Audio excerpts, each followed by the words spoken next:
Okay, welcome to another episode of Bad Influence. This is episode 9 of season 1, and we are into January of 1993 now. The Christmas period is over. January the 9th, 1993.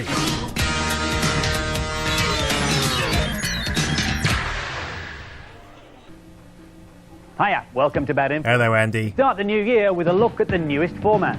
Software on CD. Oh, the shiny. Our main review this week is the gorgeous-looking Echo the Dolphin on the Mega Drive. I remember Echo the Dolphin always looked good. I remember seeing games on CD. And I'll be explaining how powerful computers can be used. And obviously they looked amazing, but then half of it was just video footage. But first, Took a little while to realise that. Good, it appears on practically every format. Any idea what game it is? Well, it first appeared on the Amiga in 1991. It's completely original, and it stars these small furry creatures who've got suicidal tendencies. Hey, this is very apt, given my last video. This is the original version on the Amiga.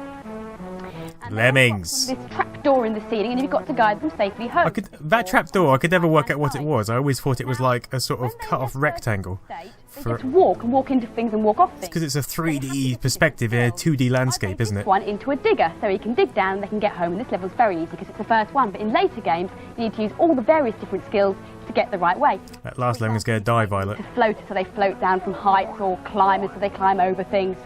Or you can nuke them. You just click on that, and you've got a 5-second countdown. 3, 2, 1. Ah! He's wrong. This is the same level on Spectrum, which is a much older Spectrum! He's got Lemmings on the Spectrum! But all the essential elements are there. Wow. Fortunately, no mouse or joystick on this game, however. I have to move the cursor around using keys on the keypad, and then assign skills to the Lemmings by pressing another one, which I'll use with the... That is a big downside of these systems.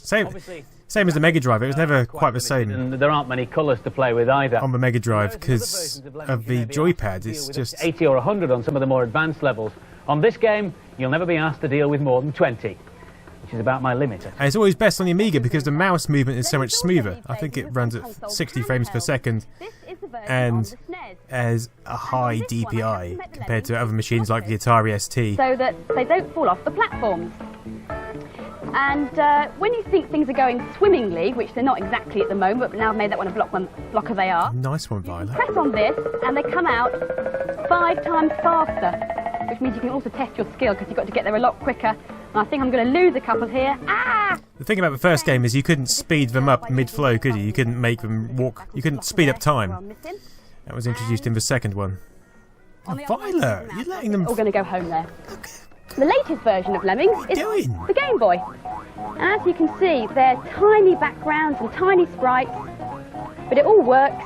And it's just as playable. I do love Game Boy games. There's something about cramming so much onto such a small portable with limited visuals. But this is the Apple Macintosh version with wonderful graphics and digitised sound. On this level, whereas Violet was using the blockers to stop the Lemmings moving, I love the thought of getting as much as possible out of a machine as you can. Explosion from the bottom set of tasks here, and then after the countdown, he will blow a hole in the floor there. And all the Lemmings will be able to walk. That's what upsets me about, which doesn't really upset me, but modern games, they're built on so many layers of APIs and operating systems and kernels and library files and then they're built in game creators that... If you fancy having a go at it yourself, all the details of the different formats are at the end of the program. Squeezing as much out of the machine as they could. I mean, that is necessary in a way because they're so advanced now, but... Happy and carefree dolphin. I miss the bare to the metal days. All life from the sea. Now he's got to swim around, find his friends and save the underwater world. Here's Alex. This is a really unusual game. I've never seen anything like it before. Yeah, that's the thing about Echo. It was very unusual. And the graphics were good. Echo can also use his sonar to talk to the inhabitants. Although it never really appealed to me. Some of the puzzles are very hard. Never really felt the need to control a dolphin. Which, in case you didn't know, is a herd of dolphins. In an ocean. There's loads of things to do in this game. The crystal there is a key, which when you touch it gives you magical powers to open up different doors. You've also got to get air pockets. Because you're a mammal, you run out of air easily. You can also use your sonar to bring up this map. This shows you around the levels. Always keep your eye out for loose rocks and shells. They can come in handy. I tell you a game I did like, underwater, Ariel the Mermaid on the Mega Drive. Balanced upon my nose. That's a good game.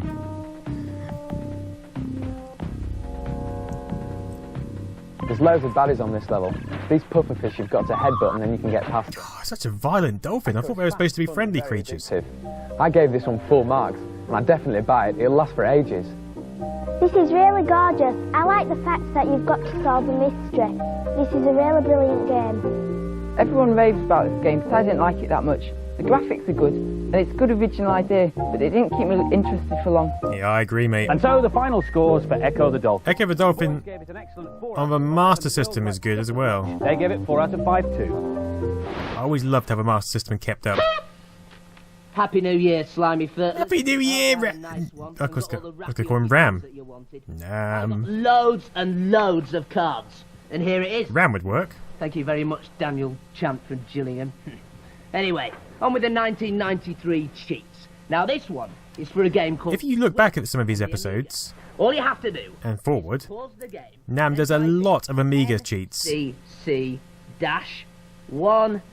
I'm not sure why that is. Then unpause the game, and you've got infinite lives. All right then, it's not a very good cheat, but I've got a headache. It makes me wonder what deals manufacturers set up with these TV shows to push their kit and stuff, and whether they paid for them to show the Amiga 600. I don't know. Something you tend to associate with movies and the silver screen, but actually some of the best effects around aren't on the big screen at all. Ah, Beauty and the Beast. That always blew me away with the computer animation in that. It was made not in Hollywood, but in London at the moving. Of course, the new one is out this year, isn't The it? designer explains how it's done. This is the live action after it's been transferred from film onto video. So where do you actually start once you've got your live action footage inside your computer screen? Well, once I've got this picture into the computer's memory, I can digitize or trace a computer graphics line around the silhouette. Oh, he is nimble with that mouse, isn't he? Look at that. Point-to-point skills are on point. Dot. I can then tell a computer that that is where the object is, and it'll remember it.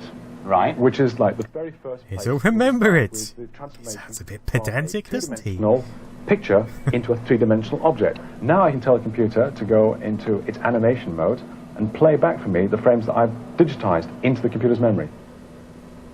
Once I've done that, once I've got the silhouette of the object and I've got a rough position for the arms, I can actually go ahead and start getting complicated, which actually means doing all the bendy bits. Oh dear. Which is the... It's complicated It now. gets complicated. Yeah, okay. This might be a kids' program, but we're not stupid. Start to put shading on the graphic. He then adds the lettering and a bit of texture until he gets the right look. And we add them together, we get that kind of effect. Now you can see the reflections on the surface there. Yeah. The reflections of that surface are created using this picture. Why is there a haunted house on the screen? Almost anything will do as long as it's the right kind of Because it's moving texture. around That's so much right. and stuff, you're not really going to notice. How Strange how they just use a haunted house. to create this sequence? I wonder if you can catch any of the details in the reflection. For how much actual animation on screen? About 20 seconds. When Gareth has finished... These are the days when the graphic version of the early computer animations were being pushed left, right and centre, weren't they? The Harry. That's operated by Paul. What the Harry computer basically does is combine the real... They got to a level where they were just about, you know, they were okay to get away with. And then Toy Story came out, and then the whole world went crazy. Like that. So first of all, we need to put the computer... Look at that graphics tablet, it's huge. It's going to fit. Well, if Gareth got his dot to dot right, it shouldn't it? Exactly. I can't see any haunted house. It's being combined with the live action background. Now the first thing we can see is that it looks stuck on, it looks very, very sharp. So we need to soften it. We also need to knock the colours back a little bit. His face has gone into it. Sit in that bit more. To get rid of the arms, we take it into an area of the Harry called the paint box, which allows us to actually paint on the screen.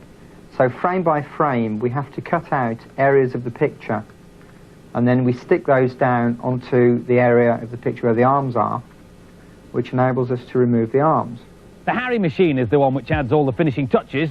The one I like best is called motion blur. Get this. The way we do the motion blur is we take it again into the paint box, and by using a function called cut and paste, we cut out A function called cut and paste. That obscure function. And using that like a tool enables us to actually smudge the picture underneath. Yeah, wow. We can mimic that on the actual computer graphics to give it, again, that added little bit of... Can you imagine where we'd be without cut and paste? So now you know of all the hardware. Who invented cut and paste? What an absolute geezer. Now it's done, all we have to do is sit back and enjoy the finished product. And possibly a biscuit. Anyone? Bit of advertising there. Chuck it in. If you've got a home computer, there are several graphics packages around that'll let you produce and manipulate 3D images. Man, I wanted a PC at this point. News and previews. All these things, I was like, oh god, I want to do all these things. If you've already finished Sonic 2... Didn't get one till 95. This week saw Sonic Tuesday Mark II when the Game Genie codes were released for Sonic's second adventure. Way, the best Sonic game. To set yourself new challenges, or if you're having problems, you can put in some brilliant cheats to get past the tricky bits. I love the Game Genie. Enter NN. Although I've always preferred the action replay. AAD2. I don't know if I just favoured the underdog or whether it's because the action replay was out on the Commodore 64. You can make Sonic invisible by typing in the code ALTACA8N, which makes the game a lot harder because you cannot see him. Oh, that music! I love it! Puts a rocket under Sonic so he whizzes through all the levels. Now you get that by entering CBVTCAE. Clever piece of kit. All 42 Sonic 2 Game Genie codes are in the data blast at the end of the show. And next week we're doing a special feature on cheat devices, so watch this space. Here's a sneak preview of Dr. Franken 2, due out soon on the Game Boy. The stars are still the good Doctor's creations, Frankie and Bitsy. But this time our hero has a problem with the electricity board. Game Boy. Mega bill, so he's got to hunt high and low. Game Boy. I need to make a video on the Game Boy. Money. Go to it, Frankie. New Year's resolutions. Number 1, do not get kissed by Violet. Yes. Number 2. What the hell is wrong with you, man? Yes. Right, Deep Techies. This is a cheat that lets you skip straight to level 2 on Steel Empire on the Mega Drive. All you do is hold down B and keep pressing start. Here we go. Flicking through all the... Look at that Mega Drive pad. Look at those curves. Oh yeah, baby. On level 2. Amazing. Right. I better carry on with my New Year's resolutions. I love the shape of that pad. Be nicer to Spikey the Hedgehog. Yes, all right. Number 4. Do not... It's verging on pornographic, these programs, to me, aren't they? Don't worry, Nam. Hey, Mega CD! Chance of that. This is the latest Mega Drive from Japan. It's called the Mega CD. Well, it's not the latest Mega Drive, is it? It's an accessory for the Mega Drive. You pop in just like you do with your music centre at home. Good gracious, Andy. And then you have to select CD-ROM up here. Press the A button and sit back and enjoy some wonderful graphics. This is Afterburner 3, and as you can see, the graphic quality is quite incredible. It's just like it does in the arcade. I like it how he says that, because that is the same intro on the Mega Drive cartridge version. But they will be bigger, and the reason is because you can get so much more information on a CD than you can on a standard console cartridge. For example, a CD could easily cope with all... Man, this was such an exciting time for technology and computers. This one does. All 20 volumes. Ah! More Lemmings! This is a CDTV. Oh, Violet. An Amiga painted black with a... I can forgive your You can also get the CD abysmal acting skills. plug into your telly so you can play your CD games that way. Basically, it works like a very powerful disk drive. This is a flight sim that's being developed for it. The fractal Well, what was wrong with his face? coming straight off the CD. Also, there are loads of educational packages and games that are currently being developed for it, but as it comes with keyboard, mouse and a floppy disk drive... So this is when they repackaged the CD-TV to make it more like a computer and slapped the Amiga brand in front of it. CD system. It's called CD Interactive, or you can abbreviate it. And here's the CDi. And it's being sold heavily as a complete home entertainment system. Now, which carried on till 1998. When it comes to games, you can really make use of that facility. This is a golf simulation. I'm on the first tee. Many more years than the CD-TV, unfortunately. Wrong direction. So I'll move this little cursor thing and position myself so I'll shoot it down the middle of the fairway. Now, watch the guy move. Now I've decided what position I want to shoot it from. Look at that. See, that is impressive. But then that is just a clip of a film. Now, I've just got to give it a right good belt. Clip of a film? Piece of footage. Digitised in. 50,000 photographs to choose from on this CD, so wherever my ball has landed, in the water, unfortunately. Which is still impressive, but I find it less impressive than coding in pixels and creating graphics raw. But then that's how games, you know, are based from that point onwards. Software hasn't really caught up yet.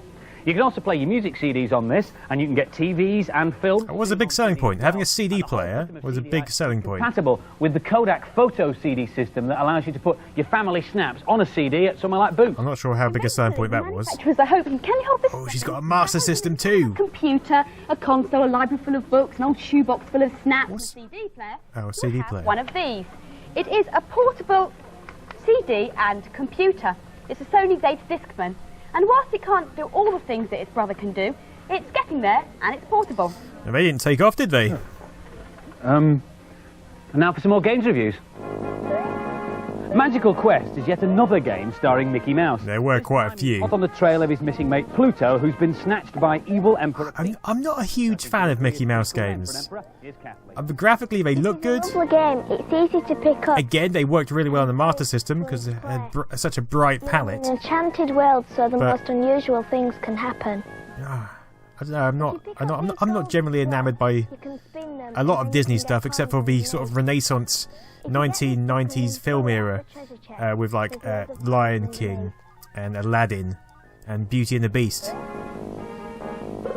If you go onto this tomato, it can protect you. Frankly, Mickey Mouse can do one. You just need to walk as fast as the tomato goes. This is an end of level boss. He shoots out these babies, and you've got to kill them. And if you can spin them as well, and if you... Who's look like Brutus or someone? Is that Brutus? Is Brutus Disney or is Brutus Warner Brothers? Powers. I love this game. Looney Tunes. I have no idea. Illusion. It's nothing special. It's quite fun, but there's nothing original in it. I'm not a great fan of this one. It's not very interesting. It's just an average platform game. 50 quid as well. Whew. The boys gave it an average score of 3 out of 5. That is steep. Liked it a bit more, and they gave it 4 out of 5. Steeper than a mountain embankment. Here's a new game priced at a lean $7.99. The Galactic Warrior Rats, who actually look more like Galactic Warrior Globs to me, have a mission to find and destroy a computer which is set to blow up their world. This reminds me of an Atari ST game. What am I thinking of? Iridium, maybe? Lots of weapons to choose from if you've got enough money. I don't know, not Iridium. Really good touches in the gameplay. This is a very good looking game in parts. Although the music is a bit poor, the sound effects are excellent. It only slows down when the action's very full. Right, I'm just going through the door here. You can pick up credits. It's a bit like Gauntlet with a blob, isn't it? Use these towards buying weapons, ammo, coolant which reduces damage to enemies, Gauntlet. or orbits which follow you around, adding power to your It's a fire. game. As you can see, you can't really afford to stop shooting for very long. I think this game's great value and a real challenge. But if you don't like fast shooting games, it's definitely not for you. I like this. It doesn't look that fast, particularly. Looks quite sedate. Not my sort of game. As soon as you get out of your base, you get shot at. Mate, I like your glasses. Like this. And the scores for Galactic Warrior Rats, the boys gave it 3 out See, look at the difference in price. Amiga, £7.99 compared to the... This is what happens when you don't have to pay licensing and cartridge costs and all this. 8 quid. Some level codes for Space Harrier on the Game Gear. Right, I'm going to try level 9. I hope you've got your biros ready and jotting these down. Level 9. Right. B.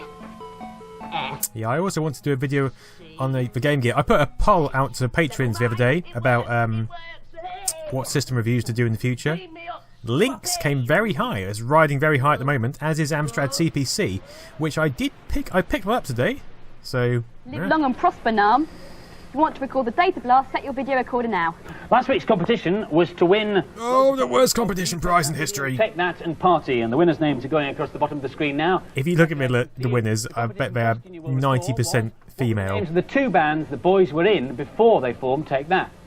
And the answer was The Cutest Rush and Street Beat. Wow. This week's competition prize is to win 5 copies of Lemmings. 5 copies of Lemmings? Are Lemmings a type of rat, a type of... And the Bad Influence t-shirt, don't forget, Violet. Send your answer on a postcard or a stuck note. Which you can get on my website if you go there.